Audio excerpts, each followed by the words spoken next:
Assalamualaikum warahmatullahi wabarakatuh.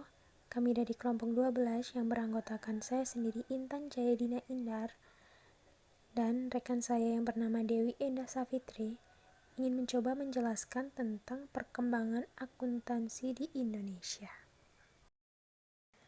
Sejarah perkembangan akuntansi di Indonesia. Praktik akuntansi di Indonesia dapat ditelusuri pada era penjajahan Belanda sekitar tahun 1642.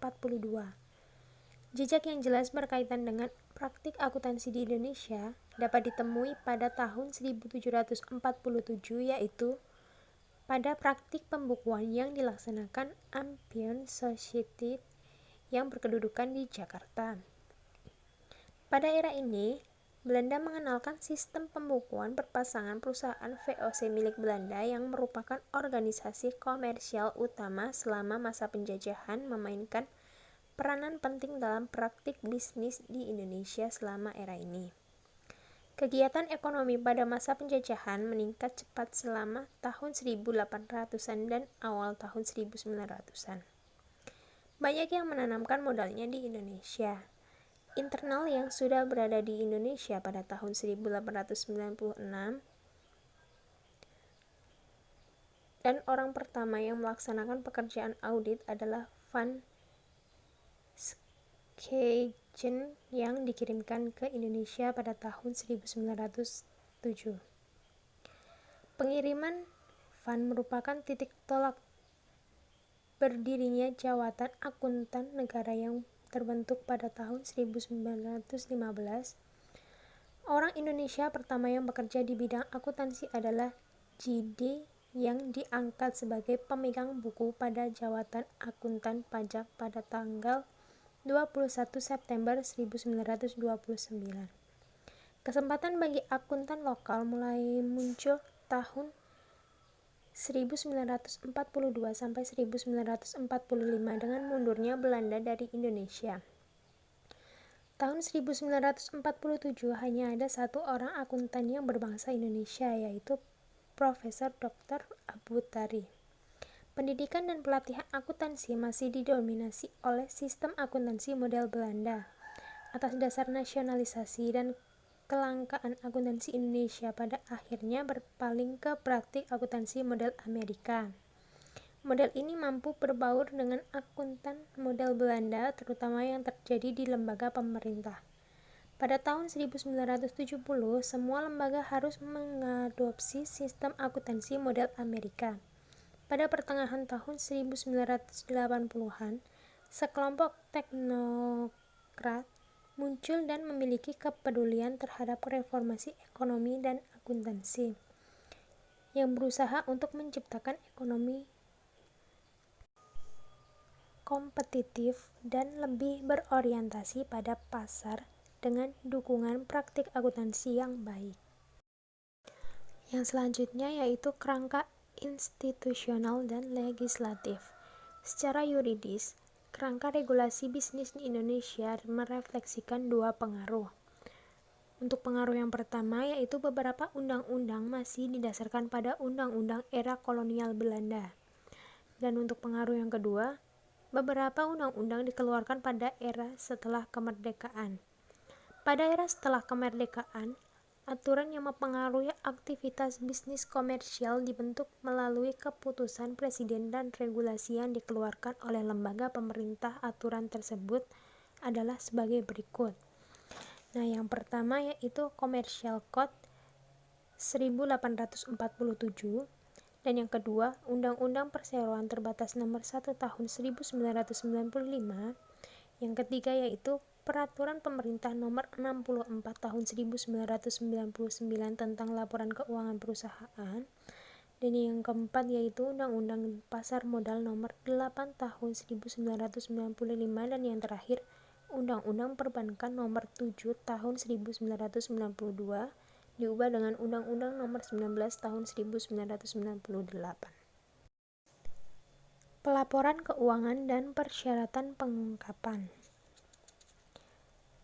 Adapun isi keputusan Presiden nomor 97/1996 yang berkaitan dengan laporan keuangan adalah sebagai berikut. Yang pertama yaitu laporan keuangan yang didasarkan pada standar akuntansi yang ditentukan oleh IAI dan peraturan Bapepam, dan akuntan publik mengaudit laporan tersebut. Yang kedua yaitu laporan keuangan harus disajikan untuk periode 2 tahun terakhir atau sejak perusahaan memulai bisnisnya untuk perusahaan yang baru saja memulai kegiatan operasional kurang dari 2 tahun. Dan yang ketiga, catatan atas laporan keuangan harus menunjukkan secara terpisah jumlah transaksi dan kepemilikan saham oleh direktur, karyawan, komisaris, pemegang saham, dan pihak lain yang memiliki hubungan istimewa sebagaimana diatur dalam PSAK. Dan yang keempat yaitu perusahaan harus mengungkapkan semua transaksi yang mempengaruhi ekuitas dan menandingkan saldo awal dengan saldo akhirnya pada ringkasan terpisah yang ada di dalam CALK. Dan yang terakhir yaitu CALK atau catatan atas laporan keuangan harus mengungkapkan informasi segmen bisnis sebagaimana yang dinyatakan dalam PSAK. Kualitas pelaporan keuangan dan transparansi. Penelitian yang berkaitan dengan kualitas pelaporan keuangan dan disclosure di Indonesia menunjukkan hasil yang beragam. Namun secara umum, hasil tersebut menunjukkan bahwa pada dasarnya terdapat kesempatan untuk memperbaiki persepsi dan kepercayaan investor terhadap kualitas pelaporan keuangan dan disclosure. Kualitas pelaporan keuangan dapat membantu investor dalam mengurangi resiko potensial yang timbul dari masalah politik dan ekonomi di Indonesia. Perkembangan organisasi profesi akuntansi. Pada tahun 1973, IAI membentuk Komite Norma Pemeriksaan Akuntan untuk mendukung terciptanya perbaikan ujian akuntansi. Yayasan Pengembangan Ilmu Akuntansi Indonesia didirikan pada tahun 1974 untuk mendukung pengembangan profesi melalui program pelatihan dan kegiatan penelitian. Tahun 1985 dibentuk Tim Koordinasi Pengembangan Akuntansi didukung sepenuhnya oleh IAI dan didanai oleh Bank Dunia sampai berakhir pada tahun 1993. Pada tahun 1990-an, standar profesi diperkuat dan ujian sertifikasi akuntan publik mulai dikenalkan yang diberlakukan sebagai syarat wajib bagi akuntan publik yang praktik sejak tahun 1997. Profesi akuntansi menjadi sorotan publik ketika terjadi krisis keuangan di Asia pada tahun 1997 yang ditandai dengan bangkrutnya berbagai perusahaan dan Bank Indonesia. Struktur organisasi IAI. Sejak didirikan pada tahun 1957, IAI telah menyelenggarakan kongres sebanyak 8 kali. Kongres merupakan pemenang kedaulatan tertinggi dalam organisasi IAI dan pada awalnya diadakan pada periode waktu yang tidak tertentu. Sebagai pemegang kedaulatan tertinggi, Kongres memiliki wewenang sebagai berikut. Yang pertama, menetapkan anggaran dasar atau anggaran rumah tangga, pedoman pokok, garis besar haluan dalam program IAI. Kedua, memberikan penilaian atas setuju tidaknya pertanggungjawaban pengurus pusat, Dewan Pertimbangan Profesi dan Dewan Penasihat tentang amanat yang diberikan oleh Kongres sebelumnya. Yang ketiga, memilih dan mengangkat ketua umum pengurus pusat. Yang keempat, mengangkat seluruh anggota Dewan Pertimbangan Profesi dan Dewan Penasihat. Yang kelima, yaitu menetapkan auditor independen untuk mengaudit laporan keuangan kepengurusan periode tertentu. Di dalam Kongres IAI diselenggarakan 4 tahun sekali. Kongres ini memilih pengurus pusat IAI yang terdiri dari 150 anggota dan dipimpin oleh seorang ketua umum. IAI memiliki 4 kompartemen dan 2 dewan. Direktur eksekutif memimpin 30 staf full-time dan 4 kompartemen tersebut yaitu kompartemen akuntansi akademisi yang pertama, yang kedua kompartemen akuntan manajemen, yang ketiga kompartemen akuntan publik, dan yang keempat kompartemen angkutan sektor publik. Berikut ini merupakan struktur organisasi IAI.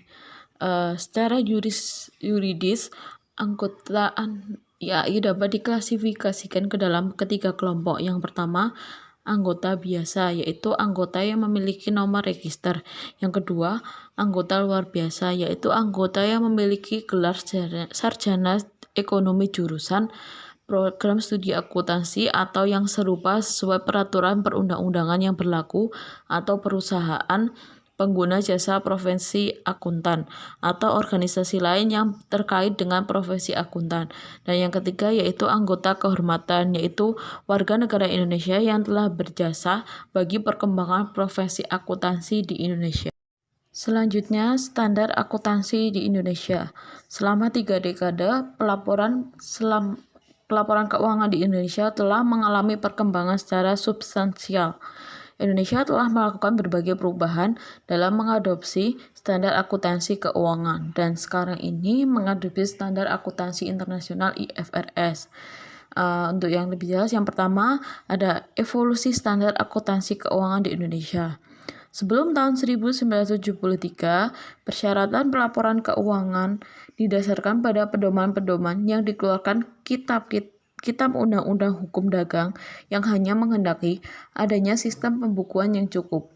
Pada tahun 1973, orientasi penyusunan standar didasarkan pada prinsip akuntansi yang berterima umum atau GAAP yang berlaku di Amerika. Selanjutnya, pada tahun 1973, IAI membentuk komite ad hoc untuk kemudian mengusulkan untuk mengeluarkan prinsip akuntansi Indonesia atau PAI, namun hanya bertahan sebentar hingga tahun 1984. Lalu pada tahun 1990-an, IAI mengadopsi standar akuntansi internasional atau IAS. Yang kedua yaitu Dewan Standar Akuntansi Keuangan atau DSAK. Pada tahun 1994, KPAI berubah nama menjadi Komite Standar Akuntansi Keuangan atau KSAK. Lalu pada tahun 1998 dibentuklah yang pertama yaitu adanya Dewan Standar Akuntansi Keuangan untuk menggantikan KSAK. Yang kedua, tiga staf full-time diangkat menjadi pendukung aktivitas DSAK. Dan yang ketiga, prosedur DSAK direvisi untuk memperbaiki perumusan standar akuntansi. Selama ini DSAK tidak memiliki status legal sebagai badan perumus standar akuntansi. Namun demikian, BPPA meminta pemerintah yang go public untuk mematuhi ketentuan yang terdapat pada PSAK dan UU Nomor 1 Tahun 1995 tentang perseroan terbatas, meminta perusahaan tersebut untuk membuat laporan keuangan yang sesuai dengan PSAK. Pada tahun 1998, IAI membentuk Dewan Konsultatif Standar Akuntansi Keuangan atau DKSAK yang bertugas memberikan saran kepada DSAK tentang isu akuntansi yang harus ditangani melalui standar akuntansi. DKSAK juga bertugas mencari dana untuk mendukung kegiatannya berkaitan dengan perumusan standar akuntansi. DSAK terdiri dari berbagai berbagai konstituen termasuk regulator, kantor akuntan publik, perusahaan bisnis, dan BUMN. Selanjutnya, penyusunan standar akuntansi di Indonesia. Proses penyusunan standar akuntansi yang baik harus memiliki 5 tahapan. Yang pertama, desain. Aspek khusus akuntansi tertentu diidentifikasi dan diteliti dan dieksposur draft disiapkan. Yang kedua, approval. Draft tersebut direview dan jika layak akan disetujui sebagai standar. Yang ketiga, education, yaitu penjelasan kepada penyusun dan pemakai laporan keuangan tentang pengaruh dan implementasi standar yang baru. Yang keempat, implementation. Ketentuan dalam standar tersebut diaplikasikan dalam perusahaan. Yang kelima, enforcement, yaitu pengawasan dan pemberian sanksi bagi yang tidak menerapkan. Untuk penyusunan standar di Indonesia dapat dikategorikan dalam kedua periode, yaitu periode sebelum Kongres 8 Ikatan Akuntansi Indonesia pada tahun September tahun 1998 dan periode setelah Kongres diputuskan perubahan mendasar dalam penyusunan standar akuntansi. Adopsi IFRS. IAI pada tanggal 23 Desember 2008 mendeklarasikan rencana Indonesia untuk konvergen terhadap IFRS dalam pengaturan standar akuntansi keuangan. IFRS dijadikan sebagai referensi utama pengembangan standar akuntansi di Indonesia karena IFRS merupakan standar yang paling kokoh. Penyusunannya didukung oleh para ahli dan dewan konsultatif internasional dari seluruh penjuru dunia. Mereka menyediakan waktu yang cukup dan didukung dengan masukan literatur dari ratusan orang dari berbagai disiplin ilmu dan dari berbagai macam jurisdiksi di seluruh dunia.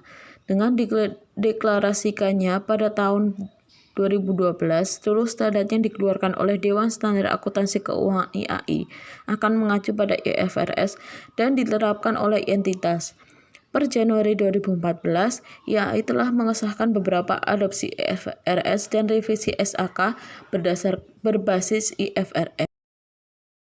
Sekian presentasi dari kelompok kami, kurang lebihnya kami mohon maaf. Wassalamualaikum warahmatullahi wabarakatuh.